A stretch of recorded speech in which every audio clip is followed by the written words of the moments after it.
Okay guys, here we go now. We're back with Beethoven Sonata Pathetique. And we're going to look at least the whole introduction. So, we've already looked at the spontaneity and the way this repeats. Now another thing to consider, let's talk about the value of the notes. This is a question, do we do this to 1, 2, 3, 4, 1? Do we do it exactly like that? Or a bit more improvised, like I'm of the opinion that the second one is better, as long as it's done tastefully.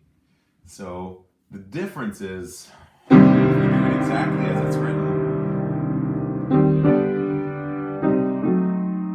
this can be very nice. So do it the way that feels the most convincing for you. Again, there's really nothing wrong with going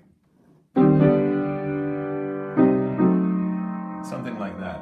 And I think the way that I do it is the first one a little bit tighter, so a little bit, and then slower the second one. I do not see a problem with that. There's a limit to how much composers can actually put on paper how the music should be played, and there's certain things that they wouldn't do back then. For example, to put a double dot and an extra line if you did want it faster. There's, one of my friends put it beautifully recently. There's not enough information on the paper to be able to do everything, even for Beethoven, who's extremely precise. So you have to always, not take things literally, because there's so much you can do. So that's what I would do for here. Second thing that's really important is that you count this some way, because the first chord risks to be too short, probably. So 1, 2, 3. And of course, make sure that this resolves here. And also listen to this voice as well.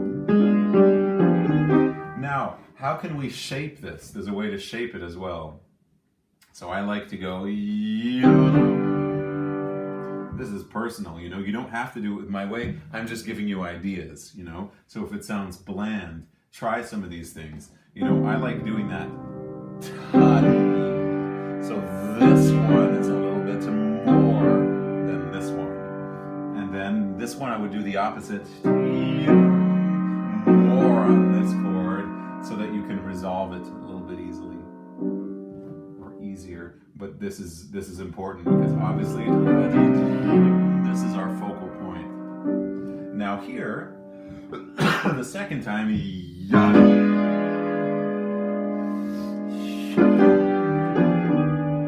something more like that.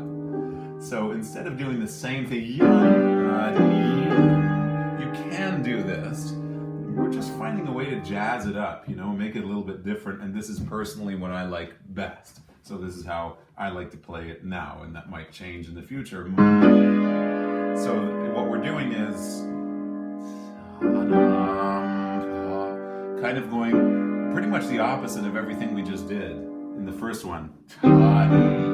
And then towards the F sharp, now we're going, and then less on this one, but not too much, so that we can still resolve it. We're going deep in our refinement here, and there's more stuff we can do as far as voicing is concerned. We were focusing more on this F sharp, but here, if we're doing some sort of diminuendo, maybe a little crescendo here, I like to bring out the top now. So we're just voicing the chord a little bit different.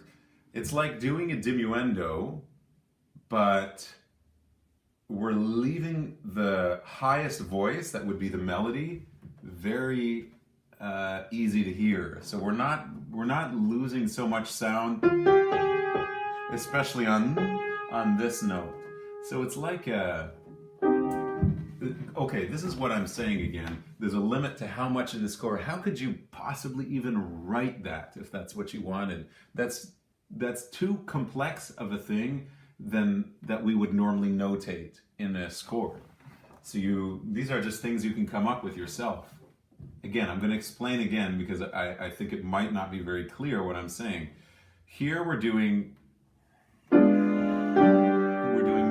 on this one, less on this one, so we're kind of going into this. And now I'm letting it relax. So let it relax.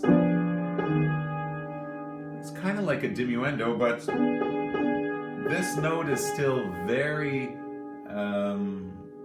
can't find the word, very present. It's still very sonore. It's very, we can hear it very well. You're bringing it out, but not in a way that sticks it out. Use your speed of attack. So we're just kind of changing the texture. Then again, it's very important that during these silences, as I've said in the other video, that you stop. That puts a kind of suspense. We need this suspense.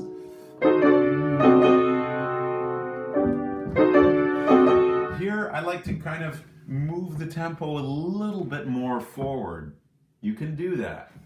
So it sounds a little bit like this. 2, 3, 1. And 2. Suspense.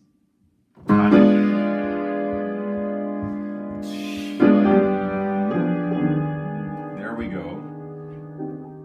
And now, suspense. 2, 3. You can do this. It's a little bit faster. Maybe something a little bit different this time. Now, we go back to piano. More on the next chord. More on the next one. Short, sforzando, syncopation answered by the left hand.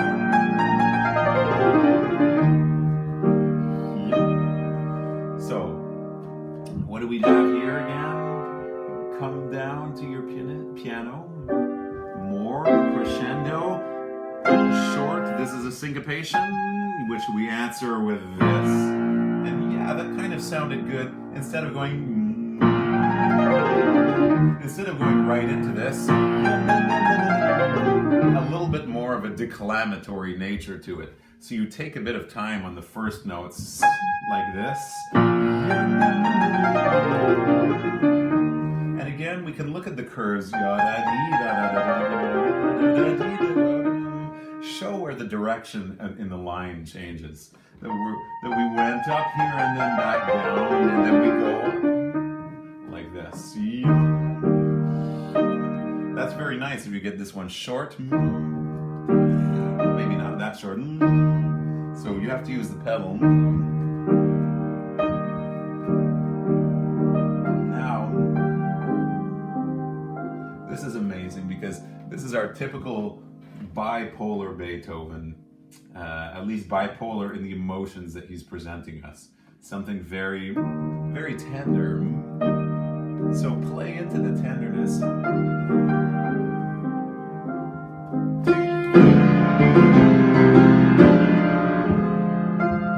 Again, very tender. With a little bit of spookiness or concern.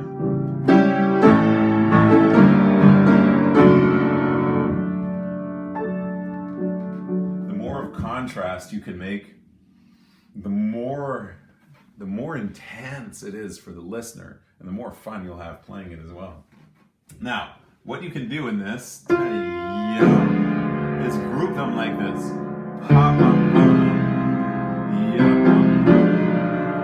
So we're starting with what's in the left hand,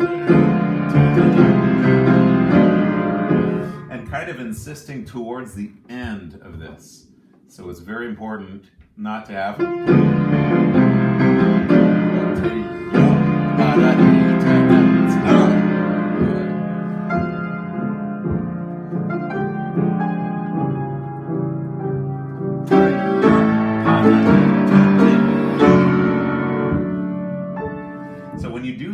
like that, basically, you might have noticed in the rhythm, we're not staying exactly square everywhere.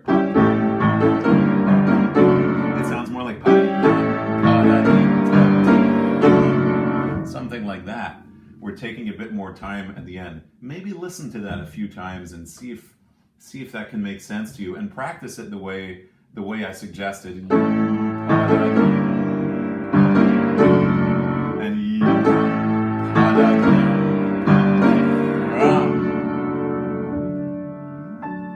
And then the secret also in this, to have that really crazy contrast, is when you finish these, both of them, here, this is very loud, change the pedal immediately on the second 16th, right? Even if we have a 8th note in the right hand, doesn't matter. So that we go to this piano dynamic very soon.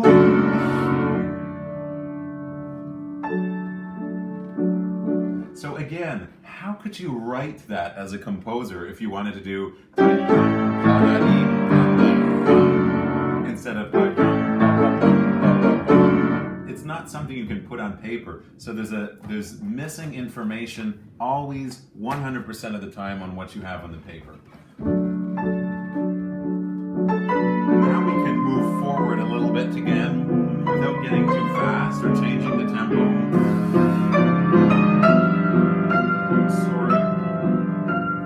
So it's kind of like that. Again, we have to put this in context so you can hear the difference in tempo. I think we'll put it all together.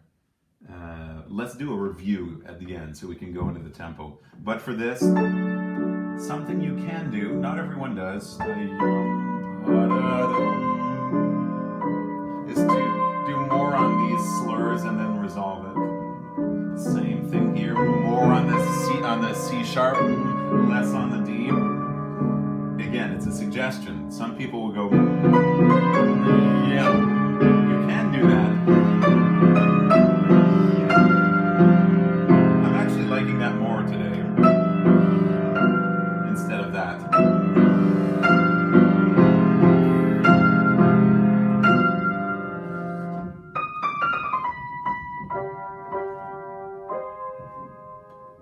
Very long pause.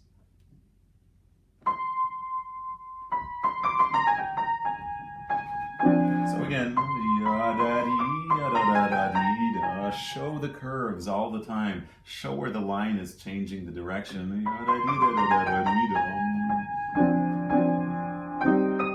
And what else can we do with this?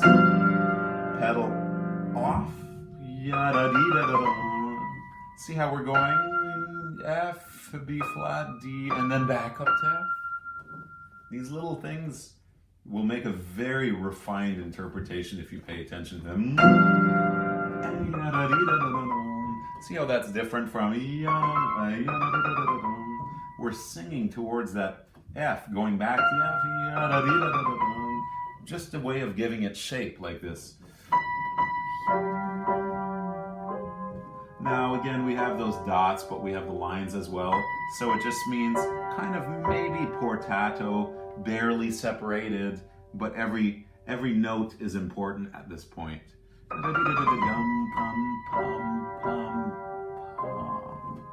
And here,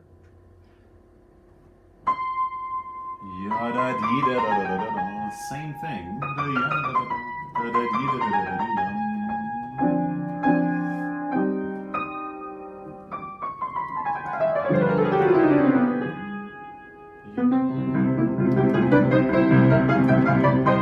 So one of the things we can do when we have these scales is just put something somewhere. Right now it was more towards the end. So maybe towards the beginning, more here, and then let it die down. That's another possibility. So it's just what we're doing is shaping the line. We have one thing going down, and we're picking a point, usually somewhere towards the top, towards somewhere after the beginning, where we're just putting more, basically doing a crescendo towards. So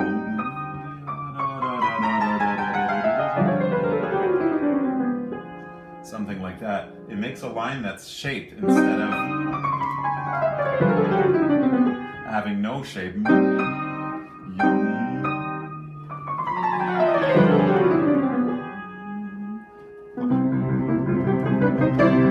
Okay, we'll do that another time. Okay, so from the beginning, what do we have here? One thing we didn't talk about is the first chord. And there's something very special about this sonata and this chord. It's kind of, not really going to go into this now, but this is deep, you know? We're going from classical music, which is very much expressing itself through laws of nature, through the curves, through the machine-like quality of it, like Bach and fugues, and even Haydn. It's kind of like a machine, you know? And this is becoming much more personal. This is the humanistic, personal expression. And this beautiful C minor chord is really taking us by surprise. And it's quite beautiful, actually. If you listen through most of Beethoven's sonatas, you get the impression that we're going into something completely different with this sonata that we haven't had before. So, thinking about that might inspire you just somehow how we get into this chord. It's very imposing. It has to impose itself. So, yeah, do whatever you like with it. He writes forte piano, and all of these have forte piano. We only actually have fortissimo when we have this thing here later. So, you know, that's something that can be considered, you know. Or does the forte piano actually not necessarily mean that it's less than a fortissimo? That's also possible, right? So we have to just find out what makes the most sense in the structure. And for sure, the first chord has to be imposing. So, count yada towards the F sharp. 2, 3, 4, suspense. Yada. 2, 3. And let it relax a little here, if you like that. Suspense. Again. Maybe moving forward a little bit. And here back to piano. Crescendo. Short syncopation answer in the left hand. Declamatory in the right. Show the curve. Now contrast. Very tender.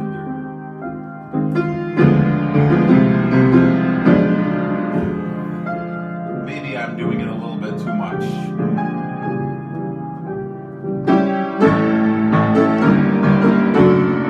That's possible. That's different from what we did before.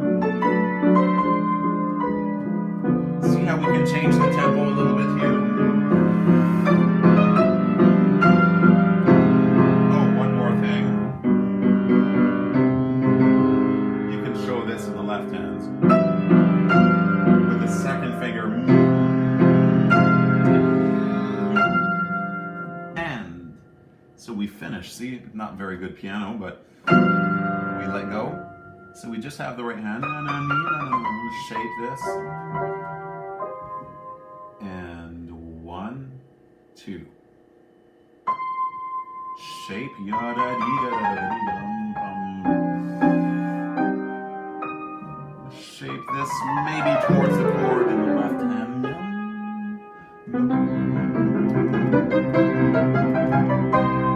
And we'll look at more of this when you come to my masterclass, or maybe tomorrow. We'll see. We'll have another video soon. I think so, because there's so much to say in this piece, and I think a lot of people are playing it.